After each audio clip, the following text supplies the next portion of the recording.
Thank you. All right, so I'm going to jump right into the running example that I'll use throughout this talk around A/B testing that I'm sure most of you are familiar with, so no need for deep explanations. But in general, in this case, we want to compare conversion rates and revenue and estimate the uncertainty of our metrics. What we don't want is just these binary answers saying A is statistically significant, just statistically significantly better than B. We want some sort of estimate of the effect size. And we're also a bit lazy. We're not really good statisticians, so we don't really want to make many modeling assumptions. So we'll start with conversion rates. Now, the clicker doesn't go the right way. So let's say I was given access to the YOW website and before running this talk, and I could test different titles. So I have two variants. Variant A is title Rambling About Bootstrapping, Confidence Intervals and the Reliability of Online Sources. And variant B is the title we know and love, Bootstrapping the Right Way. And do the A/B testing thing, split the traffic, and we end up with 2,500 visitors to each variant, seeing the program page, and we want to see how it affects sales, the ticket sales, which are probably larger than how many we actually sold, but this is an imaginary example. So for A, we sold 350 tickets, and variant B led to 410 ticket sales. And that translates to a conversion rate of 14% for A, the longer title, and 16.4% for B. Now, before we proceed, just general overview of why are we even doing this, and this image shows the central dogma of statistics, which is you have a population, you sample from the population with some kind of probability, and then you use the samples to infer stuff about the general population. In our case, the population is visitors of the YOW data website.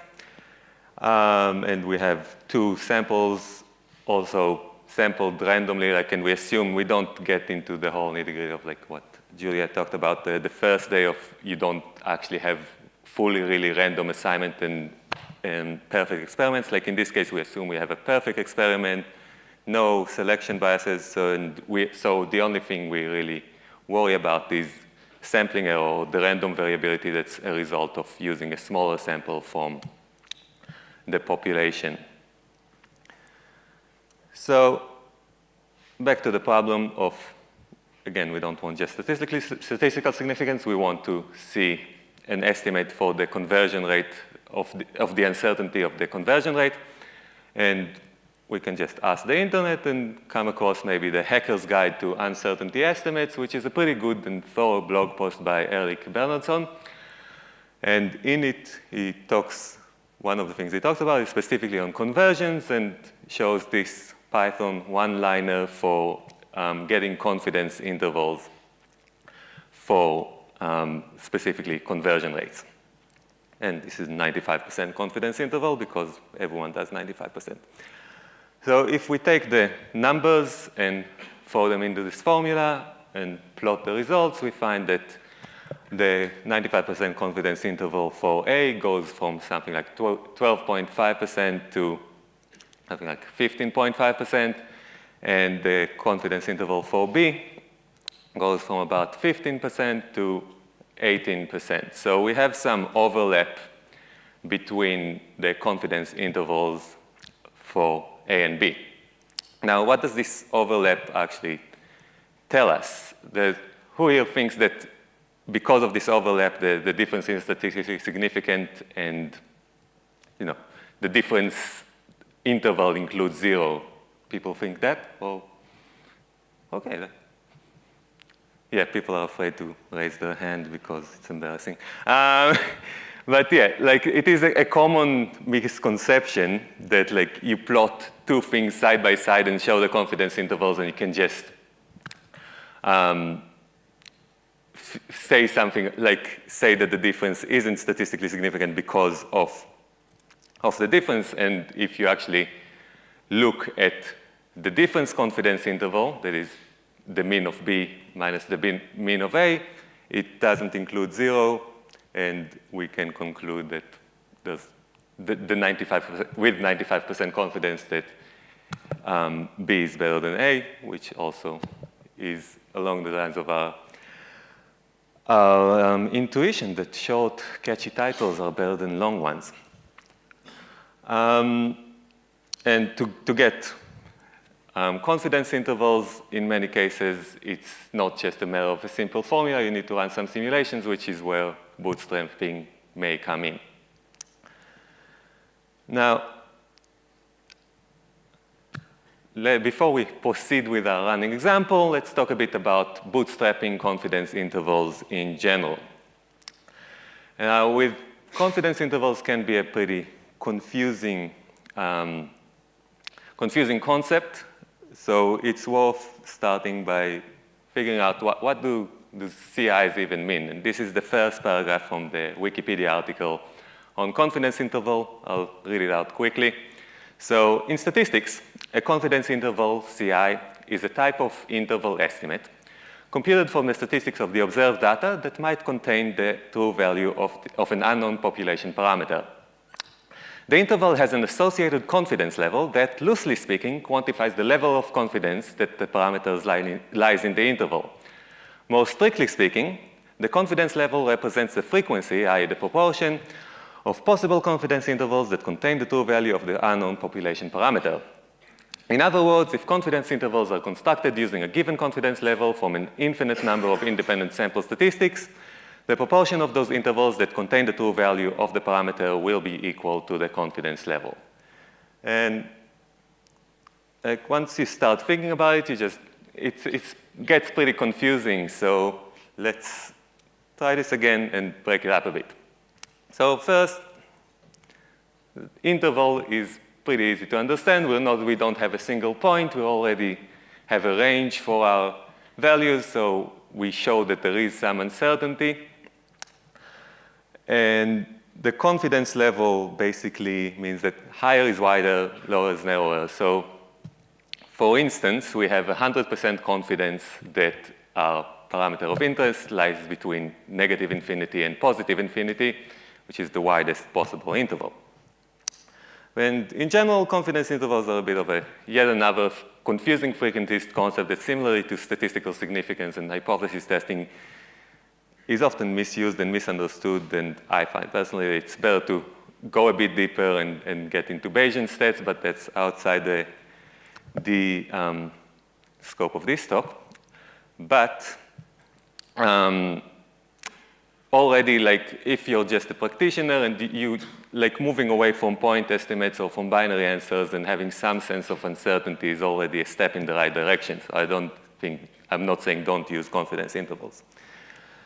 And for the purpose of this talk, one key insight from the definition is that we can actually test the correctness of confidence interval algorithms. And I'll show how later. And bootstrapping in general it's been around since the 70s, but in recent years I've seen quite a few cases, like in the Hacker's Guide to Uncertainty Estimates and other talks and blog posts. It's being promoted as this way of doing statistics without actually knowing statistics, because all you need is a for loop. And the very basic bootstrap idea is that you simulate your population by sampling with replacement from the samples of data that you have. And then, given those resamples or bootstrap samples, you calculate some interesting stats and get whatever estimate that you wanted to get without actually getting into thinking about what the data looks like and all these crazy t-statistics and stuff like that. Now, probably the best way of understanding bootstrapping or getting an idea of what bootstrapping is like is to look at an example. So for instance, let's say we want a 95% confidence interval for the mean, and we have this small data set of 5 observations with 10, 12, 20, 30, and 45, where the mean is 23.4. So we start the bootstrapping process. We start resampling, getting the resamples, and say resample 1, again, sampling with replacement, gets 30, 20, 12, 12, and 45, and the mean is 23.8. And sample again, you get 20, 20, 30, 30, 30, the mean is 26, and so on. Many more resamples, and then you calculate all these means, and you take the middle 95% of the means that you calculated from the resamples. And in Python code, it would look something like this. So again, 2 Python statements, and a bit cheating with comprehensions, but still, it's fairly simple to implement these days. Now, what's wrong with this example? Do anyone have any idea? Hopefully, yes? We should have more data. Excellent. That's a good one. Yeah, you said, Enrique, said you should have more data, and yeah, that's one of the things I'm going to talk about. Any others? Cool. So I have a couple of things that are wrong, and I'm happy that no one found any other things. So first, the whole many more resamples thing is a bit vague and unclear. Like, what is many? Is it 100, 1,000, or 10,000, a million? So according to Tim Hesterberg, who's a statistician at Google, wrote a few papers and a book, I think, about resampling. The number of resamples needs to be 15,000 or more for 95% probability that simulation-based one-sided levels fall within 10% of the true value for 95% intervals. And in general, we want decisions to depend on the data, not random variation in the Monte Carlo implementation.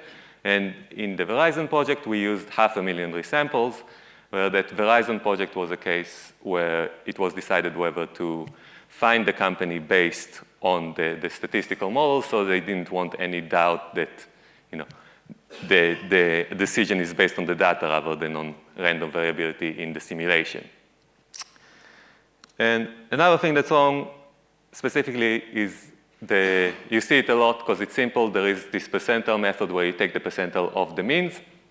But as Enrique said, it's not the sample, the amount of data actually matters. So again, according to Hesterberg, the sample size needed for different intervals to satisfy the reasonably accurate criterion are n greater than 101 for the bootstrap t, 220 for the skewness adjusted t statistic, and so on. And the percentile method that we saw is about 2,400 sample size. So, and if we have only 5 observations, we're not that close to 2,400. But in general, seeing these things, the question that arises is why not simulate to test the CIs rather than accept them as a given? As I said, bootstrapping is promoted because it's just for loops. And one thing I haven't seen is like people talking about we should just use these for loops to also validate our bootstrapping code. And really one of the main takeaways of this talk is that it's not just for loops. And quoting Hesterberg one last time, in practice, implementing some of the more accurate bootstrap methods is difficult, and people should use a package rather than attempt this themselves. And all of these quotes came from a paper or 2 papers titled What Teachers Should Know About the Bootstrap Resampling in the Undergraduate Statistics Curriculum, which is probably not going to win many A/B tests against Statistics for Hackers or Uncertainty Guide for Hackers. And there are actually 2 papers. One is like a long archive version and a shorter version, but they're both pretty good and cover similar ground, well worth reading. All right, so with that quick discussion of CI and bootstrapping, let's go back to our running example. And now we want to compare the revenue for an A/B test. So in this case, we won't be testing different titles, we'll be testing different price tiers. So unknown to us, the population for A and B has certain tendencies that, like it's the general population, but there's a different price sensitivity, and we're looking at having a free tier and then 3 different paid tiers.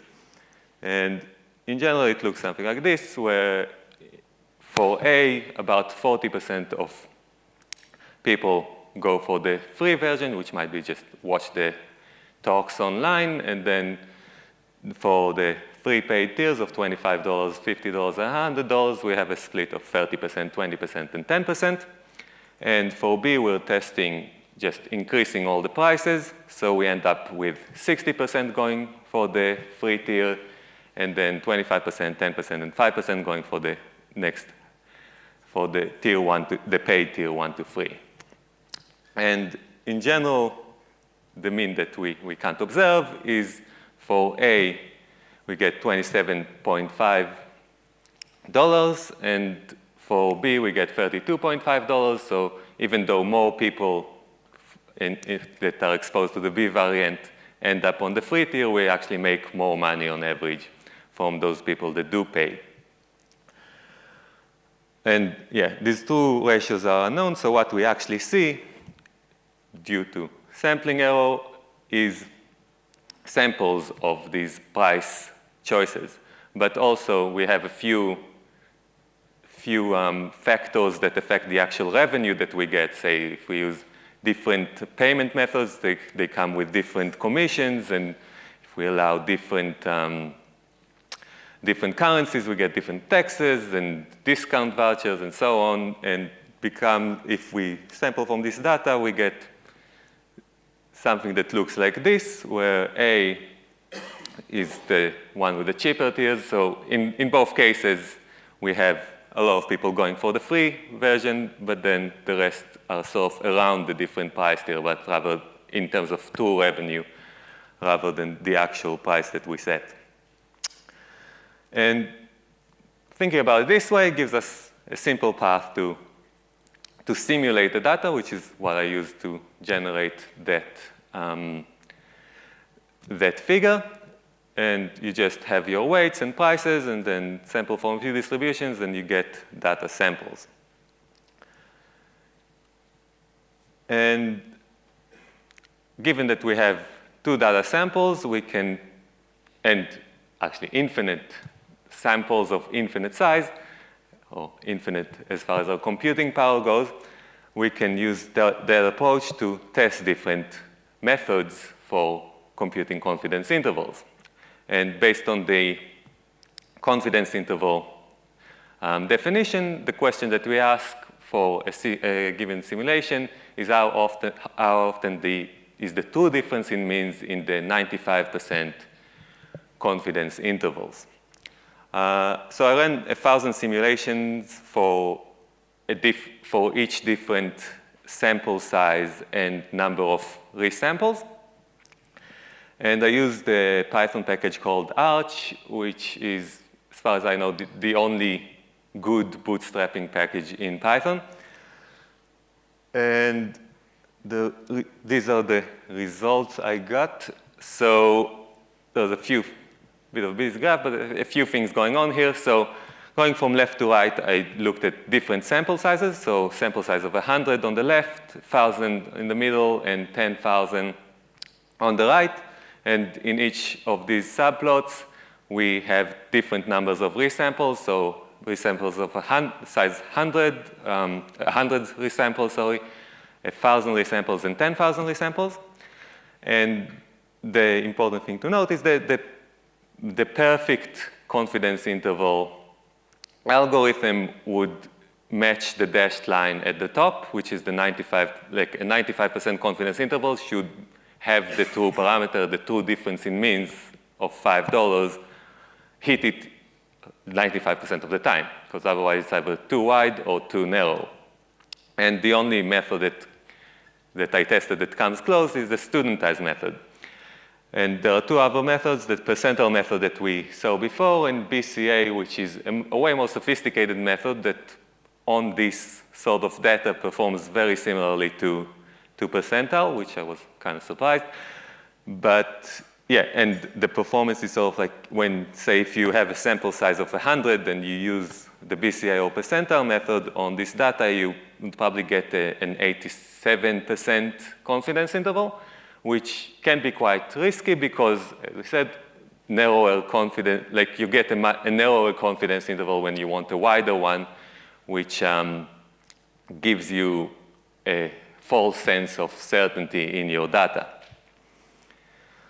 And yeah, that's all I had to say on this one.